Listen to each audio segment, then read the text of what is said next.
A traição mais dolorosa não vem de um inimigo declarado, mas de quem compartilha o nosso sangue. Nesta história, o brilho de um diamante se torna a lente que revela a podridão no coração de uma família. O que era para ser o momento mais feliz da vida de Alana transformou-se em um espetáculo de humilhação orquestrado por sua própria irmã, Isadora. Mas o que Isadora não sabia é que o silêncio de um homem ferido pode ser muito mais caro do que qualquer joia de vitrine. Prepare-se para ver como a arrogância pode desmoronar um império de aparências em questão de horas. Antes de começarmos essa história incrível, não se esqueça de curtir o vídeo, se inscrever no canal e contar pra gente nos comentários de onde você está ouvindo essa história.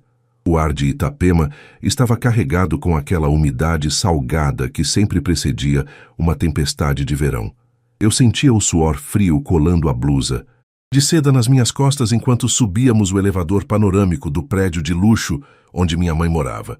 Ao meu lado, Otávio segurava minha mão com uma firmeza que, naquele momento, era a única coisa que me impedia de desmoronar. Ele não era um homem de grandes posses herdadas ou de sobrenomes que estampavam colunas sociais de Florianópolis, mas era o homem que havia reconstruído meu conceito de segurança tijolo por tijolo. No meu dedo, canelar esquerdo, o pequeno solitário de ouro branco parecia pesar toneladas, não pelo tamanho da pedra, mas pelo que ele representava. 3 anos de economias, planos traçados em guardanapos de cafeteria e um amor que não precisava de holofotes. Você está linda, Alana, Otávio sussurrou, percebendo meu nervosismo. Não deixe que o brilho daquele apartamento apague o nosso. Eu sorri, mas era um sorriso tenso. Conhecia bem o terreno, que estava prestes a pisar. A cobertura da minha mãe era um monumento à ostentação, decorada quase inteiramente sob o comando da minha irmã mais velha, Isadora. Para Isadora, a vida era uma vitrine de joalheria no balneário Camboriú. Se não fosse caro, não tinha valor. Se não fosse maior que o do vizinho, era um fracasso. Quando a porta do elevador se abriu diretamente na sala de estar, o cheiro de lavanda importada e vinho caro me atingiu. Minha mãe, Dona Helena, estava sentada em uma poltrona de veludo, enquanto Isadora desfilava pelo ambiente com uma taça de cristal na mão. Ela usava um vestido que provavelmente custava o dobro do meu carro, e seus olhos de águia imediatamente pousaram em nós. Finalmente os noivos chegaram, Isadora exclamou, embora o tom fosse mais de deboche do que de celebração. Estávamos quase começando o jantar sem vocês. Sabe como? O Breno odeia esperar, e o tempo dele vale ouro, literalmente. Breno, o noivo de Isadora, era um empresário do ramo imobiliário que falava apenas sobre criptomoedas e iates. Ele acenou com a cabeça de longe, sem tirar os olhos do celular. Sentamos para o jantar e a opulência da mesa, com louças filetadas a ouro e talheres de prata, me fazia sentir como uma intrusa na minha própria família. Durante toda a refeição, Isadora monopolizou a conversa, detalhando as reformas na sua nova mansão no Brava e como o buffet do seu casamento teria caviar vindo diretamente da Europa.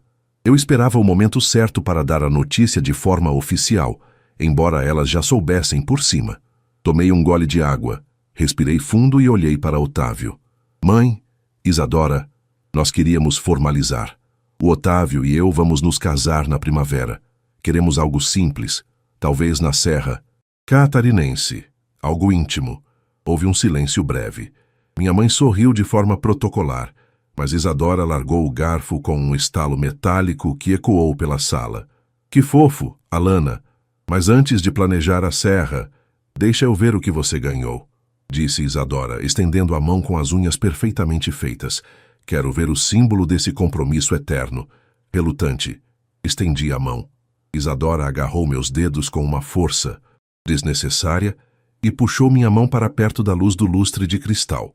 O pequeno diamante no meu anel brilhou timidamente. Isadora ficou em silêncio por 2 segundos, que pareceram horas. Então, um risinho anasalado escapou de seus lábios, transformando-se rapidamente em uma gargalhada contida. É sério? Ela perguntou, olhando para minha mãe. Alana, querida, isso é tudo o que ele pôde pagar? É discreto, quase invisível. Na verdade, se você entrar no mar com isso, o brilho desaparece na primeira onda. Senti meu rosto arder. Olhei para o lado, procurando Otávio. Mas ele tinha se levantado silenciosamente para pegar uma garrafa de água na cozinha gourmet, que ficava logo atrás do balcão onde estávamos.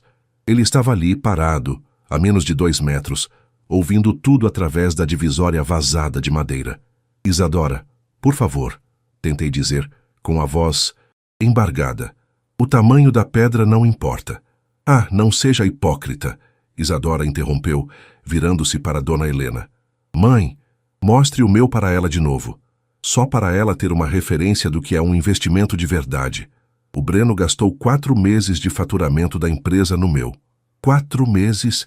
Isso sim é um homem que valoriza a mulher que tem ao lado.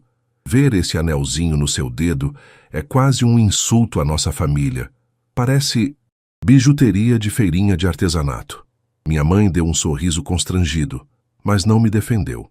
Em vez disso, ela começou a elogiar a lapidação do anel de Isadora, descrevendo o quilate e a pureza da pedra como se estivesse narrando um leilão de luxo. Isadora continuava a rir, fazendo piadas sobre como eu teria que usar uma lupa para que os convidados vissem que eu estava noiva. Eu olhei para trás e vi Otávio. Ele não parecia bravo. Na verdade, ele estava assustadoramente calmo. Ele guardou a garrafa de água, caminhou até a mesa e colocou a mão no meu ombro. Seu olhar encontrou o de Isadora por um breve segundo. Um olhar frio, calculista, que eu nunca tinha visto antes. O jantar estava excelente, Dona Helena, disse Otávio, com a voz firme. Mas acho que já vimos e ouvimos o suficiente por hoje. Alana, vamos? Temos muito o que organizar para amanhã cedo. Saímos sob os olhares de desdém de Isadora e o silêncio cúmplice da minha mãe. No caminho para casa, no nosso carro popular que Isadora tanto desprezava, eu chorei em silêncio. Otávio não disse uma palavra, mas suas mãos apertavam o volante com força. Quando chegamos ao nosso pequeno apartamento, ele me abraçou e beijou minha testa. Não se preocupe com o que ela disse, meu amor, ele murmurou. Amanhã, o mundo dela vai parecer muito menor do que o diamante que ela tanto ostenta. Eu não entendi o que ele quis dizer. Afinal, Otávio era apenas um arquiteto focado em projetos de sustentabilidade, enquanto o noivo de Isadora, Breno, mandava em metade dos canteiros de obras da região. O que Otávio poderia fazer contra alguém tão poderoso? Naquela noite, enquanto eu tentava dormir, ouvi o clique suave do notebook de Otávio na sala. Ele passou a madrugada inteira acordado e fazendo ligações em voz baixa e digitando freneticamente. Eu mal sabia que, enquanto o sol nascia sobre as águas de Itapema, a vida de luxo, as aparências e o orgulho ferino da minha irmã estavam prestes a ser atingidos por uma força que nenhum diamante, por maior que fosse, conseguiria suportar. A vingança de Otávio não seria física, nem barulhenta. Seria uma demolição controlada de tudo o que Isadora mais valorizava. Acordei com o som rítmico das ondas quebrando na areia de Itapema, um som que normalmente me acalmava, mas que naquela manhã parecia carregar o peso de uma ressaca emocional. O sol de Santa Catarina já entrava pelas frestas da persiana, desenhando listras douradas no tapete de sisal do nosso quarto. Estiquei o braço, mas o lugar ao meu lado estava frio. Otávio já estava de pé há horas. O cheiro de café recém-passado invadia o corredor, misturado ao aroma cítrico de um produto de limpeza que ele costumava usar no escritório. Levantei-me, sentindo o nó na garganta que a humilhação da noite anterior havia deixado. Cada risada da Isadora ainda ecoava na minha mente como um zumbido persistente. Bijuteria de feirinha, ela dissera. Olhei para o meu anel na mesa de cabeceira. Ele parecia tão pequeno, mas para mim, cada faceta daquela pedra contava a história das noites em que Otávio trabalhou até tarde para terminarmos de pagar a entrada do nosso terreno em Rancho Queimado. Encontrei-o na cozinha, cercado por plantas arquitetônicas e 2 telas de monitor ligadas. Ele não usava o pijama habitual. Estava vestido com uma camisa polo impecável e tinha o rosto barbeado. Uma expressão de foco absoluto que ele só reservava para os grandes concursos de urbanismo. Ele mal notou minha entrada. Seus dedos voavam pelo teclado, enquanto ele alternava entre planilhas e o que pareciam ser mapas de satélite da região da Praia Brava, em Itajaí. "Bom dia, meu amor", ele disse, sem tirar os olhos da tela. Sua voz estava estranhamente leve, desprovida da tensão que eu esperava depois do desastre no jantar. "O café está no bule. Fiz aquele pão de queijo que você gosta. Comprei na padaria da esquina logo cedo." "Otávio, você não dormiu nada?" perguntei, aproximando-me e pousando a mão em seu ombro. "Eu sinto muito pelo que a Isadora disse. Ela sempre foi assim. O Breno dá corda para essa arrogância dela. Não queria que você se sentisse diminuído." Otávio finalmente parou o que estava fazendo e se virou para mim. Ele pegou minhas mãos e as beijou. "Alana, eu nunca me sentiria diminuído por alguém que mede o valor de um ser humano pela quilatagem de um mineral. Mas há uma coisa que a Isadora e o Breno esqueceram. Em Santa Catarina, o mercado imobiliário é um oceano de tubarões, e eu conheço bem as correntes. Lembra que eu prestei consultoria ambiental para a nova regulamentação das áreas de preservação na Orla?" Eu assenti, confusa. Otávio era um arquiteto respeitado, mas sempre muito ético e discreto. Ele nunca usaria sua posição para ganho pessoal ilícito. "O Breno está construindo o Skyline Diamond, aquele prédio de 70 andares que a Isadora vive postando no Instagram. É o maior investimento da vida deles. Eles venderam tudo o que tinham, pegaram empréstimos astronômicos e colocaram cada centavo naquela obra, esperando um retorno de 300%. Isadora já conta com o lucro para o casamento de 5 milhões dela. O problema, Alana, é que o Breno é negligente. Para economizar e acelerar o cronograma, ele ignorou 3 relatórios técnicos sobre o impacto do sombreamento e a drenagem do lençol freático. Senti um frio na espinha. Sabia onde aquilo ia dar. No Brasil, e especialmente no litoral catarinense, as leis ambientais estavam ficando cada vez mais rigorosas devido à verticalização desenfreada. Eu tentei avisar o engenheiro dele meses atrás, como um favor profissional, continuou Otávio, voltando a olhar para os monitores. Mas eles riram de mim. Disseram que os arquitetos naturebas não entendiam de negócios. Ontem, quando sua irmã humilhou o nosso esforço e desdenhou do meu trabalho, ela me lembrou de algo importante. A justiça não precisa de gritos. Ela só precisa de fatos. Eu passei a noite revisando os protocolos que enviei e as respostas debochadas que recebi por e-mail. Às 8 da manhã, enviei um dossiê completo para o Ministério Público e para a Secretaria de Urbanismo. "Otávio, o que isso significa na prática?" perguntei, com o coração acelerado. "Significa que, em menos de 1 hora, a maior obra do Breno será embargada por tempo indeterminado.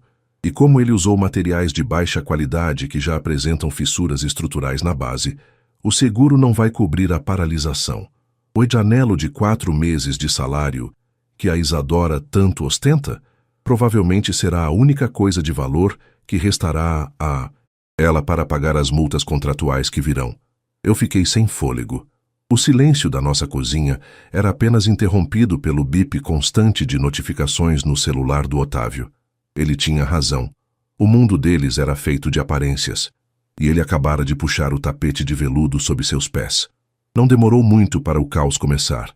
Por volta das 10h30, meu celular começou a vibrar freneticamente. Era Isadora. Recusei a primeira chamada. Depois a segunda. Na terceira, Otávio me olhou e assentiu. Atendi no viva-vozes. "Alana!" A voz da minha irmã era pura histeria. Eu conseguia ouvir o som de vento e buzinas ao fundo. Ela devia estar no canteiro de obras. "Alana, você não tem noção do que está acontecendo. A polícia está aqui. Fiscais da prefeitura, todo mundo. Eles pararam tudo. Estão dizendo que a estrutura é perigosa e que houve fraude nos relatórios ambientais. O Breno está surtando." Ele gritou com o oficial e quase foi preso. "A gente vai perder tudo, Alana. Os investidores já estão ligando, pedindo o dinheiro de volta." "Sinto muito, Isadora", eu disse, mantendo a voz o mais calma possível, embora minhas mãos tremessem. "Mas o que eu posso fazer? Fala com o Otávio", ela berrou, e eu podia imaginar as lágrimas borrando a maquiagem cara dela. "Ele conhece as pessoas da secretaria. Ele sabe como essas coisas funcionam. Pede para ele interceder, para dizer que foi um erro. Se essa obra não continuar, A nossa casa vai a leilão em 30 dias. O meu anel, eu vou ter que empenhar o meu anel para pagar os advogados iniciais. Alana, por favor, somos família. Olhei para Otávio. Ele estava bebendo seu café com uma calma quase transcendental. Ele apenas balançou a cabeça negativamente. Isadora, eu disse, sentindo uma estranha mistura de tristeza e alívio. O Otávio não pode fazer nada. Ele é apenas um arquiteto simples, lembra? Alguém que só consegue comprar bijuteria de feirinha. Acho melhor você desligar e tentar salvar o que sobrou da sua dignidade. Desliguei antes que ela pudesse responder. O silêncio que se seguiu foi profundo. Olhei para o pequeno diamante no meu dedo. Ele brilhava sob a luz do sol catarinense com uma pureza que eu nunca tinha notado antes. Ele não representava o status, mas a integridade de um homem que sabia que o verdadeiro valor de uma vida não se mede pelo que se exibe, mas pelo que se constrói sobre rocha firme. Isso foi só o começo, murmurou Otávio, fechando o notebook. Agora vamos ver como a sua mãe reage quando descobrir que o genro de ouro dela é, na verdade, um castelo de cartas preste a desabar. A chuva fina que caía sobre a BR-101, naquela tarde de terça-feira, parecia lavar a alma da cidade. Mas para a minha família, ela apenas trazia o cheiro de terra molhada e derrota. Eu dirigia devagar, observando os limpadores de para-brisa em um vai-vem hipnótico. Ao meu lado, o banco do passageiro estava vazio, mas o peso do que Otávio havia desencadeado preenchia todo o espaço do carro. Ele tinha ido para o escritório resolver os detalhes finais de um projeto em Joinville, deixando-me a tarefa ingrata de enfrentar os escombros emocionais da nossa família. Meu destino era, novamente, a cobertura da minha mãe. Mas desta vez, não havia convite para jantar, apenas mensagens de texto desesperadas que faziam o celular vibrar no console central como um besouro furioso. Estacionei na vaga de visitantes e respirei fundo. O prédio, um dos mais imponentes de Itapema, parecia estranhamente silencioso. Quando o elevador abriu, não senti o perfume de lavanda de sempre. O ar estava impregnado com o cheiro acre de cigarro. Minha mãe, Dona Helena, voltara a fumar depois de 10 anos de abstinência. Cruzei a sala de estar, onde as cortinas de linho estavam fechadas, mergulhando o ambiente em uma penumbra fúnebre. Sobre a mesa de jantar, onde dias antes eu fora humilhada, não havia louças de ouro, apenas pilhas de papéis, notificações judiciais e garrafas de água mineral pela metade. Isadora estava jogada no sofá de couro italiano, o mesmo que ela escolhera para ostentar sua superioridade. Seus olhos estavam inchados, a pele pálida e os cabelos, sempre perfeitamente alinhados, estavam presos em um coque desleixado. Ela não usava o anel de noivado. Quando me viu, ela não gritou. Sua voz saiu como um sussurro rouco, desprovido de qualquer traço daquela arrogância cortante. O Breno sumiu, Alana. Ele simplesmente pegou o carro de madrugada e não atende mais às ligações. Os advogados da construtora disseram que ele transferiu uma quantia enorme de reais para uma conta no exterior antes do bloqueio judicial. Ele me deixou aqui, com as dívidas, com o nome sujo e com a vergonha. Sentei-me na poltrona à frente dela. Eu esperava sentir um prazer vingativo, uma satisfação ácida ao vê-la cair, mas o que senti foi uma melancolia profunda. Era o luto pela irmã que eu achei que tinha, mas que nunca existiu de verdade além das aparências. Minha mãe saiu da cozinha, segurando um cinzeiro de cristal. Alana, você precisa falar com o Otávio, minha mãe disse, a voz trêmula. Descobrimos que a prefeitura não apenas embargou a obra, eles estão pedindo a demolição parcial dos 3 primeiros andares por risco estrutural. O Breno usou a nossa casa como garantia para um dos empréstimos. Se ele não aparecer para negociar, a justiça vai tomar este apartamento em menos de 90 dias. Sua irmã vai perder tudo.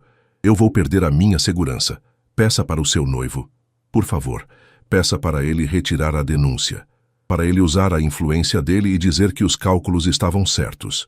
Mãe, os cálculos não estavam certos, respondi, mantendo o tom de voz firme, embora meu coração estivesse acelerado.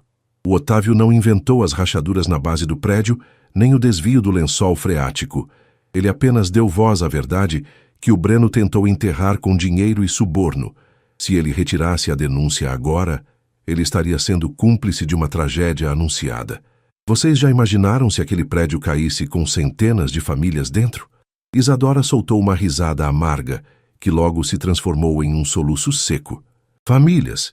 Quem se importa com isso agora, Alana? Eu estou falando da minha vida, do meu casamento.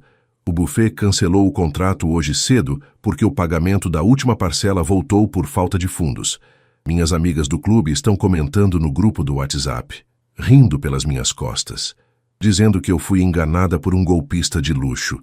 Aquele anel, aquele maldito anel de 4 meses de salário, eu levei num avaliador hoje, de manhã. Sabe o que ele disse? Ela fez uma pausa, os olhos fixos no nada, enquanto uma lágrima solitária corria pelo seu rosto.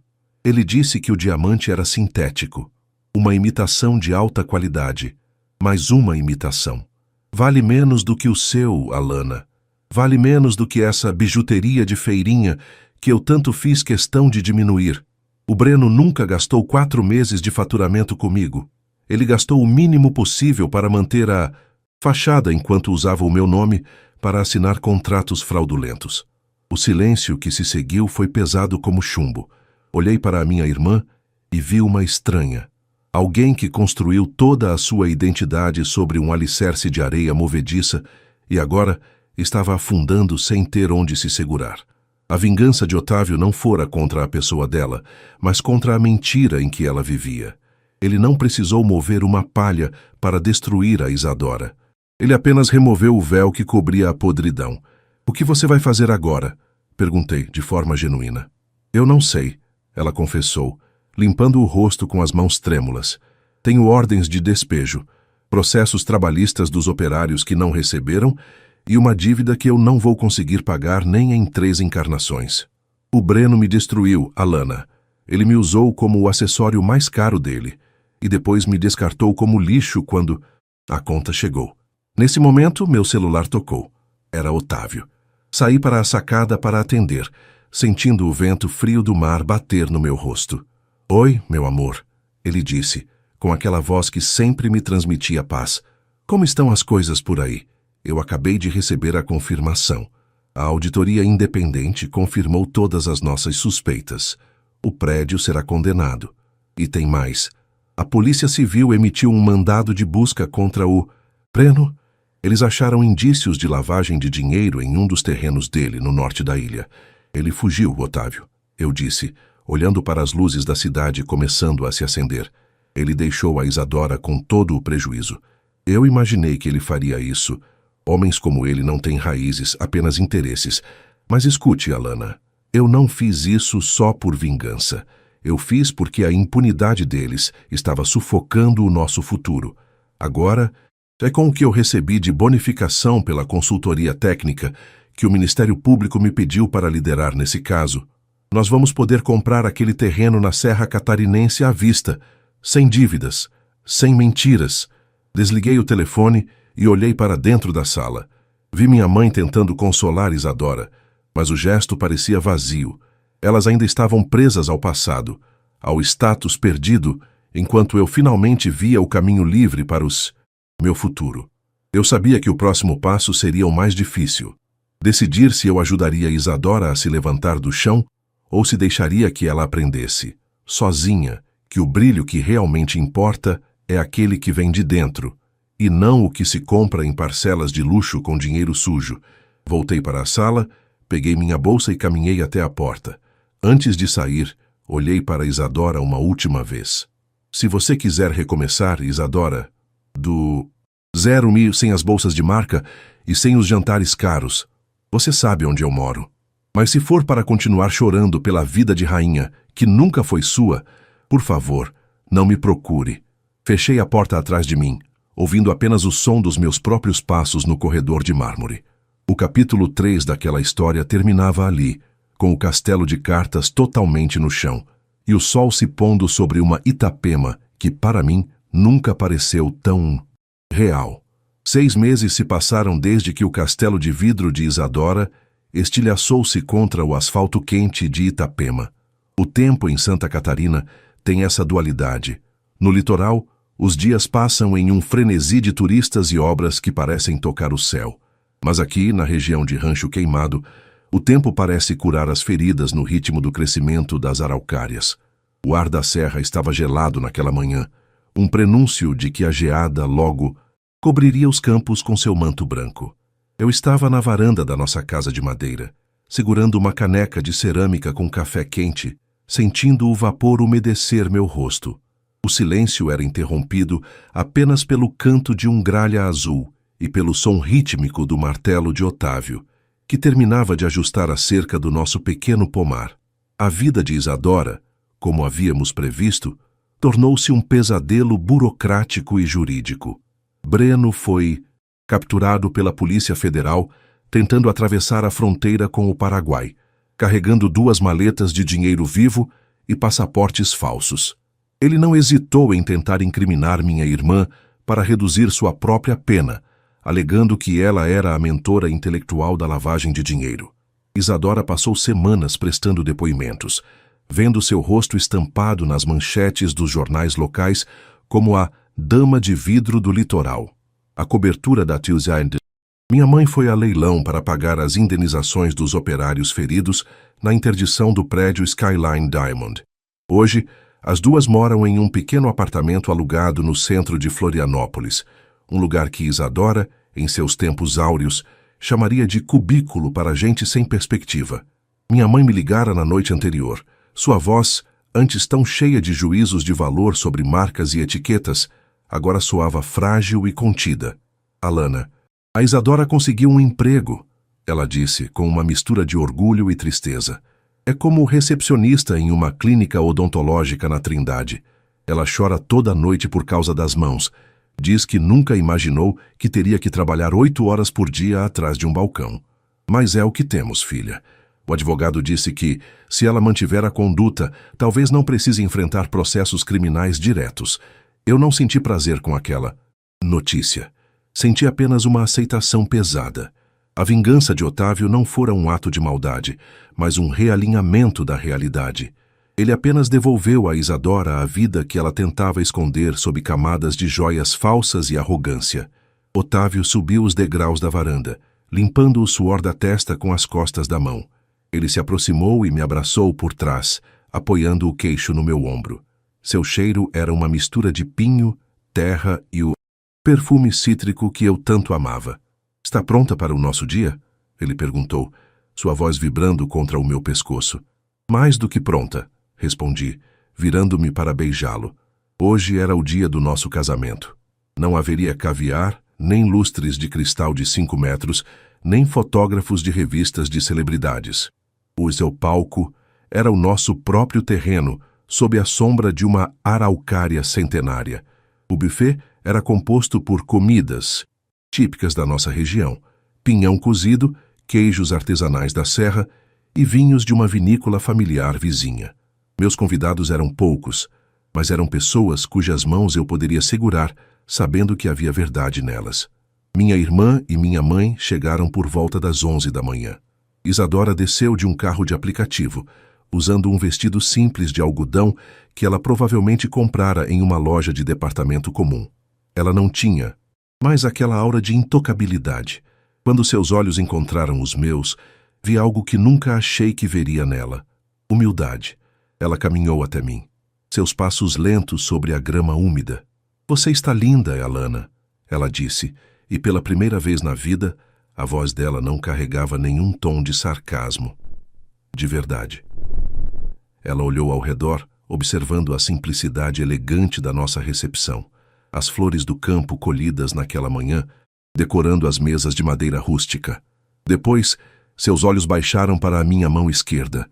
O meu pequeno anel solitário brilhava intensamente sob o sol de outono. Eu sinto muito, Isadora sussurrou, tão baixo que quase foi abafado pelo vento. Eu ri desse anel. Eu disse que ele era invisível, mas hoje, olhando para o vazio que ficou na minha vida, eu percebo que ele é a única coisa sólida que eu já vi. O meu era grande. Era caro, mas era oco. O seu é real. Eu a abracei. Foi um abraço rápido. ainda marcado pelas cicatrizes do passado, mas foi um começo. Eu não precisava perdoar tudo imediatamente, mas podia reconhecer que ela finalmente estava enxergando o mundo sem os filtros de ouro falso que a cegavam. A cerimônia foi curta e emocionante. Quando o celebrante pediu as alianças, Otávio tirou do bolso uma pequena caixa de veludo azul marinho. Dentro, não havia apenas a aliança de ouro, mas o meu solitário, que ele pedira para polir e reforçar a cravação. Alana, Otávio disse, olhando fixamente nos meus olhos, ignorando todos ao redor. Eu prometi que o seu anel custaria caro para quem tentasse diminuí-lo, mas o valor dele nunca foi o que eu paguei na joalheria. O valor dele está no fato de que, quando o mundo ao nosso redor desmoronou em mentiras e ganância, ele permaneceu aqui. Ele não mudou de cor. Ele não perdeu o brilho. E ele nunca vai nos deixar esquecer que a verdade é a joia mais rara de Santa Catarina. Eu deslizei a aliança no dedo dele, sentindo uma paz que nenhuma conta bancária recheada poderia comprar. Olhei para a mesa onde Isadora estava sentada, bebendo um copo de suco de maçã local, conversando timidamente com um dos amigos arquitetos de Otávio. Ela parecia estar descobrindo, aos poucos, como era ser uma pessoa comum, sem o peso de ter que ser superior a ninguém. A vingança de Otávio estava completa, não porque ele destruiu a Isadora, mas porque ele nos construiu um santuário onde a vaidade dela nunca poderia entrar. À medida que a noite caía e as estrelas começavam a pontilhar o céu limpo de Rancho Queimado, eu olhei para o meu dedo uma última vez antes de entrar na dança. O diamante era pequeno, sim. Discreto, talvez, mas sob a luz da lua, ele refletia um brilho que era eterno, porque era sustentado pela integridade do homem que eu escolhi para dividir a vida. Eu não precisava de 4 meses de faturamento. Eu tinha o que o dinheiro do Breno nunca pôde comprar, uma consciência limpa e um amor que não precisava de lupa para ser visto. O silêncio da montanha era o meu aplauso, e o calor da mão de Otávio era o meu maior tesouro. No final pico, a irmã que tinha tudo perdeu a essência, e a irmã que eu não tinha nada herdou o mundo inteiro em um pedaço de terra e um anel que, contra todas as expectativas, tornou-se a peça mais valiosa de toda a família.